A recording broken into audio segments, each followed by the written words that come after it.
ये सरकार इतनी निकम्मी हो चुकी है जो छात्रों को की आवाजों को दबाना चाहती है। देख रहे हैं कि सरकार तो ना सुनने को तैयार है ना इस बात को समझने को तैयार है, मगर दबाव उस पर बराबर। कितना भी टाइम लग जाए, जब हम 365 दिन मेहनत करके दिन रात एक कर सकते हैं तो हम अपनी मांग को भी पूरा कर सकते हैं। इनका सिस्टम और लोकतंत्र तो हमने गोधरा में देख लिया, इन्हीं के नेता ने पेपर लीक कराया। हरियाणा में देख लिया, इन्हीं के नेता ने पेपर लीक कराया। यूपी में इन्हीं के नेता ने पेपर लीक कराया। बिहार में रंजीत डॉन लोजपा के नेता ने पेपर लीक कराया। सब तो ये लोग पेपर लीक करा रहे हैं। नमस्कार, आप देख रहे हैं इंस्टा फीड और मैं हूं शिवराज। इस समय लोग मौजूद हैं देश की राजधानी दिल्ली में। जैसे आपको बता दें, पूरे देश में नीट एग्जाम में धांधलेबाजी को लेकर जो भी है धांधलेबाजी हुई थी उसको लेकर पूरे देश में विरोध प्रदर्शन हो रहा है। तो वहीं पर दिल्ली में भी आयसा, जी हाँ आयसा को बता दें, ड्यूबा छात्र संघ है वो कॉन्टिन्यूस इंडेफिनिट स्ट्राइक पे बैठा, यानी कि अनिश्चितकालीन अनशन पे। उनके अनशन को चलते हुए आज 8वां दिन हो चुका और वहीं पे इंडिया अलायंस, जी हाँ इंडिया अलायंस की भी कई पार्टीज ने अब उनका साथ दिया है और वो लोग भी आज यहाँ पे मौजूद हैं। हम अपने कैमरा स्कैन एक बार दिखा दें यहाँ पर किस तरीके से NSUI, जी हाँ आपको बता दें NSUI जो यहाँ पे स्टूडेंट्स की फेडरेशन है वो भी यहाँ पे प्रोटेस्ट में आज मौजूद है। इन सब की मांग है कि रीनीट, जी हाँ रीनीट के एग्जाम्स हों और NTA को स्क्रैप किया जाए और धर्मेंद्र प्रधान, जी हाँ जो एजुकेशन मिनिस्टर हैं उनका इस्तीफा। यहाँ पे लोग मौजूद हैं। Ban NTA secure students future को लेके पोस्टर से NSUI की तरफ से आज बोल रहे हैं। क्या कहना चाहेंगे सर, जो नीट की मांग हो रही है बार बार की NTA बैन करने की मांग कर रहे हैं आप लोग? हम लगातार संघर्ष कर रहे हैं रोड पे और ये सरकार इतनी निकम्मी हो चुकी है जो छात्रों को की आवाजों को दबाना चाहती है। हम दबने वाले नहीं हैं, हम अपनी मांगों को लेकर के रहेंगे। NTA को बैन करना चाहिए और ये सरकार ऐसी है जो बिल्कुल अंधी गूंगी बन चुकी है। हम लोग मेहनत करते हैं और अपनी 1 साल की मेहनत की पढ़ाई के बाद में उन लोगों को जो केमिस्ट्री फिजिक्स में कभी एक नंबर से लेके आए हैं और आज देखा जाए तो इनमें ग्रेस का उन्होंने मुद्दा बना दिया। पेपर जब हमारा 14 तारीख को आउट होना था, इन्होंने 4 तारीख को कर दिया।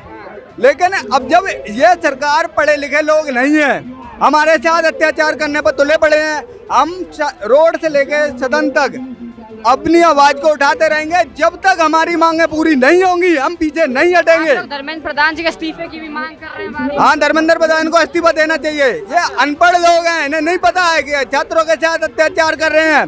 हमारी मांगों का अगर पूरा नहीं होगा, धर्मेंद्र प्रधान को इस्तीफा देना ही होगा।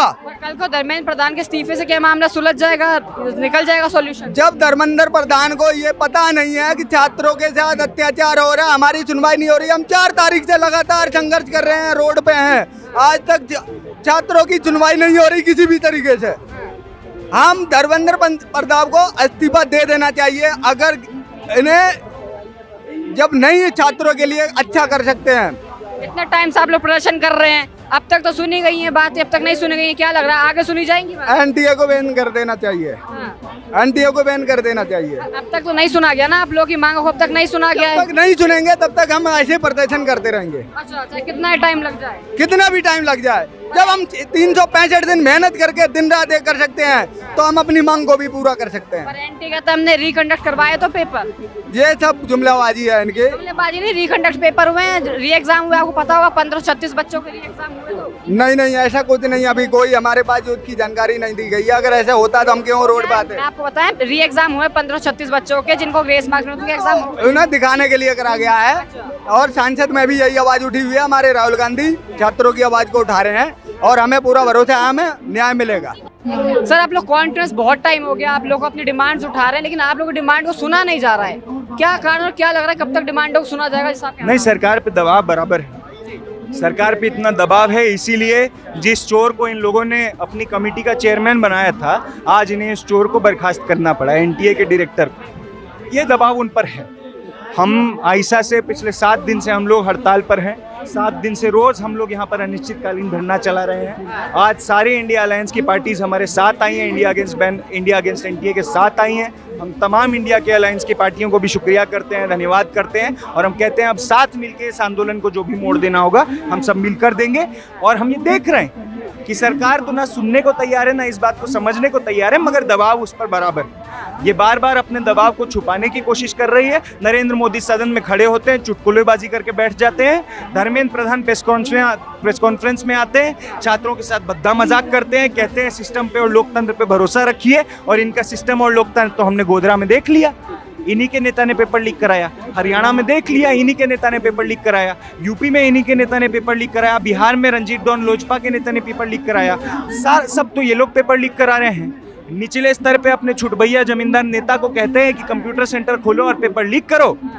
ऊपर बड़े बड़े कोचिंग इंस्टीट्यूट को कहते हैं कि हम सेंट्रलाइज एग्जाम कर देंगे, तुम्हारा करोड़ों का फायदा होगा, तुम हमें इलेक्टोरल बॉन्ड दो। ये पूरा स्कीम बना के आज एनटीए चल रहा है। हम इतनी बात कह रहे हैं, आज हम ये मांग नहीं, आज हम ये चेतावनी दे रहे हैं कि हर एक पेपर हम वापस लेकर आएंगे। नीट यूजी भी वापस होगा, नीट पीजी भी वापस होगा, नेट भी वापस होगा, सीएसआईआर नेट भी वापस होगा, बिहार टीईटी भी वापस होगा, मगर वो होगा धर्मेंद्र प्रधान के बिना और एनटीए के बिना। चलिए, आपने बोला कि धर्मेंद्र प्रधान जी का इस्तीफा जो बार बार मांग उठ रही है, पर क्या लगता है धर्मेंद्र प्रधान इस्तीफा दे देते हैं तो सॉल्यूशन निकल जाएगा, वो परमानेंट सॉल्यूशन जिस हिसाब से पेपर लीक देश में पुराना मुद्दा चलता रहा है हर बार का, चाहे कोई सरकार रही। नहीं, एनटीए ने जिस तरीके से पेपर लीक को लगभग लीगलाइज किया है, ये बिल्कुल नया है। आप देख लीजिए, पटना पुलिस ने 13 एफआईआर कर दी थी। सरकार मानने को नहीं तैयार थी कि एफआईआर हुई, बाद में मानना पड़ा। जगह जगह पे झारखंड में, राजस्थान में, हरियाणा में एफआईआर हुई थी, सरकार मानने को नहीं तैयार थी। एनटीए ने तो पूरा स्ट्रक्चर दिया है। वो कैसे दिया है? एनटीए सरकारी बॉडी है नहीं, एनटीए एक्ट ऑफ पार्लियामेंट से नहीं बनी है, स्टैट्यूटरी बॉडी भी नहीं है। एनटीए एक सोसाइटी है। सोसाइटी रजिस्ट्रेशन एक्ट ऑफ 1860 के अंडर दिल्ली के रजिस्ट्रार ने उनको साइन किया है, तो उस पर तो कोई सेफगार्ड लागू नहीं होते हैं। इससे पहले सीबीएसई एग्जाम लेता था, तो सीबीएसई पे प्रॉपर बाईलॉज लागू होते थे जो पब्लिकली डिक्लेयर्ड थे। एनटीए पर वो बाईलॉज भी नहीं लागू होते हैं। 25 गो लोग एनटीए में टोटल हैं, बाकी सारा स्टाफ इनका पूरी तरह से कॉर्पोरेटाइज कॉन्ट्रैक्चुअल स्टाफ है। इनका जो हेड है उसका क्या क्वालिफिकेशन है, इससे पहले कि एग्जाम का बॉडी का चेयरमैन बन जाए वो नहीं बताया जाता है। 25 लोगों का पूरा बॉडी है और वो देश के 25 को एग्जाम करा रहा है। इस तरह के मॉडल पे हम लोग नहीं चल सकते हैं। एक सरकारी संस्था होनी चाहिए एग्जाम्स के लिए, और एग्जाम्स जो हो वो डिसेंट्रलाइज होने चाहिए सेंट्रलाइजेशन की जगह। क्या है कि रणनीति होगी आप लोग, जैसे आज का प्रोटेस्ट खत्म हो जाता है, जिस तरीके से दिखाता है रोज आप लोग आते हैं, प्रोटेस्ट करते हैं, चल जाते हैं, कुछ नहीं होया जा रहा है, तो क्या आगे रणनीति रखने वाले हैं कि आप लोग की आवाज को जल्द से जल्द सुना जाए? देखिए, 7 दिन से आइसा इस हड़ताल को चला रहा था। आज इसी के चलते एक देश भर में यूनिटी बन रही है। इंडिया अलायंस के तमाम संगठन साथ में आए हैं, देश भर के कॉमन छात्र साथ में आ रहे हैं। तो अब ये आंदोलन साथ में बैठ के हम लोग रणनीति तय कर रहे होंगे और इस आंदोलन को लगातार आगे बढ़ा रहे हैं।